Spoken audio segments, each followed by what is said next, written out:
Hello everyone welcome back to my channel. तो आपण मैंने लास्ट वीडियो देखिले आम गांधी मीनार और नेहरू मीनार बुलाबुली कर सारी तो एबे आम बाहरलु लंच करबा पई। कौन है जिनसटी ये हूँ आमर संबलपुर स्पेशल ढाबा वैदिक ढाबार bamboo chicken bamboo mushroom sorry bamboo mushroom खाली तो चिकेन खाली तो चिकेन खाई चिकेन भाभी पार्टी कौन करिया धन आउ ता सहित बटना ओके बाहर करो। आह कि बास्ना बास्ना ने पेट पूरी जाउछे। अरे बाप रे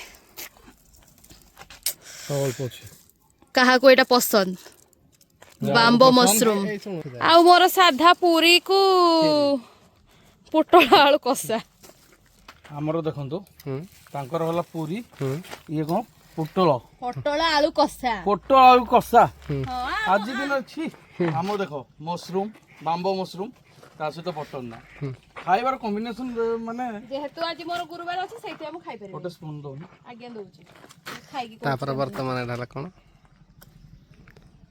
भलो होई निज करछि बोली कहू भलो होई निजे करछि बोली मु भाबुछि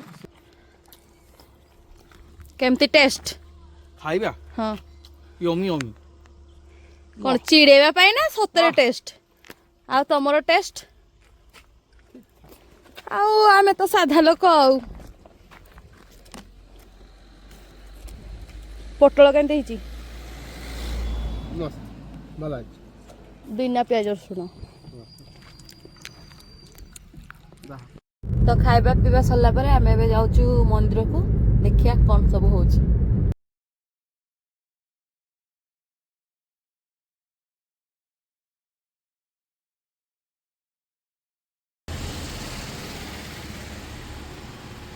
नहीं कि आस मैंने शॉपिंग करने पड़ेगा क्रेडिट कार्ड मोर रखिछु निज पेमेंट करियो। मंदिर जाउथवा बाटरे पड़ी जाइथिला जूडियो आ सांगरे थिला मो एटीएम रा कैश माने एटीएम मो बाबा और कैश होची मो भाई तापरे आउ कौन भाई को नहीं बाहरिली ता पॉकेट खाली करबा पई मु होची गोटे एमिति भौणी जे भाई को लुटिबारे जम्मा संकोच करेनी।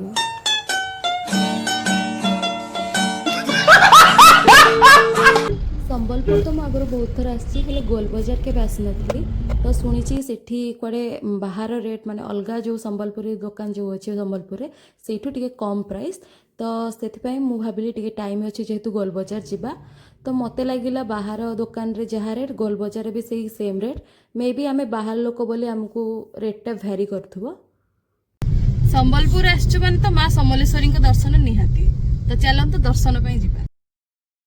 आमे मंदिर जीवा बेले रास्तार लेफ्ट साइड रे पड़ जाइथिला महानदी और राइट साइड रे अछि मंदिर तो महानदीर सुंदर स्निग्ध प्रभाव जहाँ मन को बहुत सारा अद्भुत शांति दौला आउ मंदिर नूतन रूपरेख चकाचक रास्ता पर देखिला परे तो बहुत खुशी मु आउ रास्तार लेफ्ट साइड रे अछि महानदी आउ अछि माँ को मंदिर तो माँ को मंदिर रो आमे जेतेबेले आगुर आसंती बुलिकी आसंती रास्ता पटे महानदीर व्यू को एंजॉय करती तो एबे कौन ना जो नुआ ब्रिज हेबा फल आमे जो महानदीर व्यू एंजॉय करिया पे मंदिर रो डायरेक्ट आसी परिबा महानदीर व्यू एंजॉय करिया पे से जिनसटा मते बहुत बढ़िया लागुची आउ माँ को मंदिर नूतन रूपरेख शोभित मंदिर एवं रास्ता देखला पर लाइट तोरण जहाँ भी गछ पत्र जहाँ भी होती से गुटा तो बहुत बढ़िया लगुच नूतन प्रकल्प होगा पर आमे पुणी ये सेकेंड टाइम आसचु आउ आगुर जेतिकी मंदिर आमको भल लगुला एबे आहरी बहुत बेसी भल लगुच।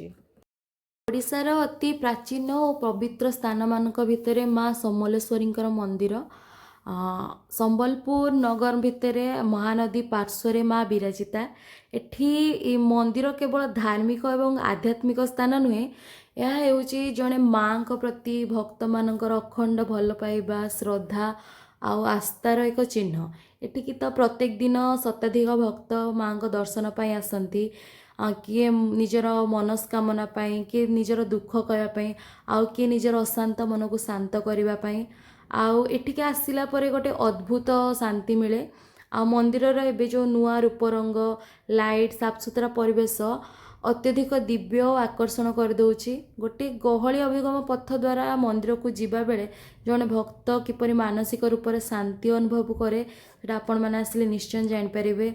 ଘଣ୍ଟି ଶବ୍ଦ, ଧୂପ ଓ ଚନ୍ଦନର ଗନ୍ଧ ଓ ମାଙ୍କ ମୁଖମଣ୍ଡଳ ଦେଖିବା ମାତ୍ରେ ଏକ ଅନନ୍ୟ ଶାନ୍ତି ମିଳୁଛି। ମନ୍ଦିର ଭିତରେ ଥିବା ମୁଖ୍ୟ ଗର୍ଭଗୃହରେ ମା ସମଲେଶ୍ୱରୀ ଶିଳା ରୂପରେ ବିରାଜିତା। ମାଙ୍କ ମୁଖ ଦିଗ୍ବଧି ମଧୁର ଶ୍ରଦ୍ଧାର ଆଲୋକ ଝଲମଲ କରେ। ଗର୍ଭଗୃହ ମଧ୍ୟରୁ ଶୁଣାଯାଏ ନନାମାନଙ୍କର ମନ୍ତ୍ର ଉଚ୍ଚାରଣ, ଆରତି, ଯାହା ଭକ୍ତମାନଙ୍କୁ ଗଭୀର ଭାବରେ ଆନ୍ଦୋଳିତ କରେ। ଏଠି ମାଙ୍କୁ ନେଇ ଅନେକ କଥା, ଅନେକ କିମ୍ବଦନ୍ତୀ ରହିଛି, ଯେଉଁଠି ଲୋକମାନଙ୍କର ବିଶ୍ୱାସ କରନ୍ତି ଯେ ମା ସମଲେଶ୍ୱରୀ ସାକ୍ଷାତ ରୂପରେ ଦର୍ଶନ ଦିଅନ୍ତି। ଯେଉଁ ଭକ୍ତ ତାଙ୍କୁ ଶ୍ରଦ୍ଧା, ଭକ୍ତି, ଭଲ ପାଇବାର ସହିତ ସମର୍ପିତ କରିଦିଏ। ଆଉ ବର୍ଷକରେ ତ ଏଠି ବହୁତ ସାରା, ଯେମିତି ଆମର ବହୁତ ସାରା ପର୍ବପର୍ବାଣି ହୁଏ, ଏଠି ବି ସେମିତି ବହୁତ ସାରା ପର୍ବପର୍ବାଣି ପାଳନ କରନ୍ତି ଲୋକମାନେ। ଯେପରିକି ନବରାତ୍ରି, ଦୁର୍ଗା ପୂଜା ହେଲା, ମାଘ ମେଳା। ଏ ମନ୍ଦିର ଦେଖିଲେ ସେଇ ସମୟରେ ଲାଗେ କି ଯେଉଁଠି ସ୍ୱର୍ଗୀୟ ସୁଖ, ଆଉ ଅନେକ ଦୀପ ରୋଷଣୀ, ଭକ୍ତମାନଙ୍କର ଜୟଘୋଷ ଓ ଶାନ୍ତିମୟ ପରିବେଶ। ମନ୍ଦିର କେବଳ ଗଢ଼ିବା ପାଇଁ ନୁହେଁ, ଏହା ଲୋକଙ୍କ ଭିତରର ଅନ୍ତର ଆସ୍ଥା ଓ ଆଶାର ପ୍ରତୀକ। ଯେଉଁଠି ଆସିଲେ ମନକୁ ନିଶ୍ଚୟ ଶାନ୍ତି ମିଳେ, ଆଉ ମନ ହାଲକା ହୁଏ ଓ ଜୀବନର ଆଶା ଏକ ନୂଆ ଦିଗକୁ ନେଇଯାଏ। ଯେହେତୁ ମୁଁ ଏଇଟା ଦିନ ଟାଇମ୍ରେ ଆସିଥିଲି ମାଙ୍କ ମନ୍ଦିରକୁ, ତ ଏଇଟା ଦିନ ଟାଇମ୍ର ଭିୟୁ ଆପଣମାନେ ଦେଖିପାରୁଥିବେ। ଆଉ ରାତି ଟାଇମ୍ରେ ସେ ଗୋଟେ ମାନେ ଅଦ୍ଭୁତ ଆଲୋକରେ ମାଙ୍କ ମନ୍ଦିର ଯେମିତି ପୁରା ଝଲମଲ କରୁଛି। ତ ମୁଁ ନେକ୍ସଟ ଟାଇମ୍ ଯେବେ ବି ଗଲେ ସେ ଭିଡ଼ିଓ ଆପଣମାନଙ୍କ ସହିତ ସେୟାର କରିବି, ସେ ଦୃଶ୍ୟ ସେୟାର କରିବି ଆପଣମାନଙ୍କ ସହିତ। ଆଉ ଆପଣମାନେ ଭିଡ଼ିଓଟିକୁ ଦେଖନ୍ତୁ, ଆପଣମାନଙ୍କୁ କେମିତି ଲାଗିଲା ମୋତେ କମେଣ୍ଟ ମାଧ୍ୟମରେ କହିବେ। ଆଉ ଆପଣମାନେ ବି ଆସିକି ମା ସମଲେଶ୍ୱରୀଙ୍କ ମନ୍ଦିର ଯଦି ଆସୁଛନ୍ତି ସମ୍ବଲପୁର, ସମଲେଶ୍ୱରୀଙ୍କ ମନ୍ଦିର ତ ନିଶ୍ଚୟ ଆସନ୍ତୁ। ତ ବହୁତ ଭଲରେ ଭଲରେ ମାଙ୍କ ଦର୍ଶନ ହେଲା, ଖୁସି ଲାଗିଲା ଏତେ ଦିନ ପରେ ମାଙ୍କୁ ଦେଖିକି।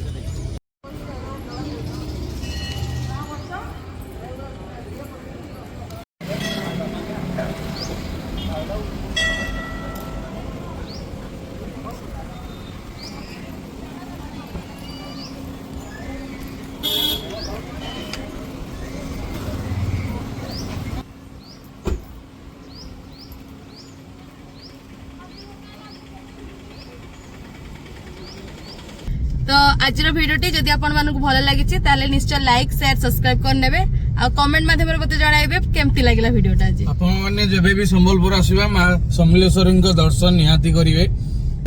Okay bye bye bye. से पछरे लुचि जाइचंती, से देखा जाउ नहांती।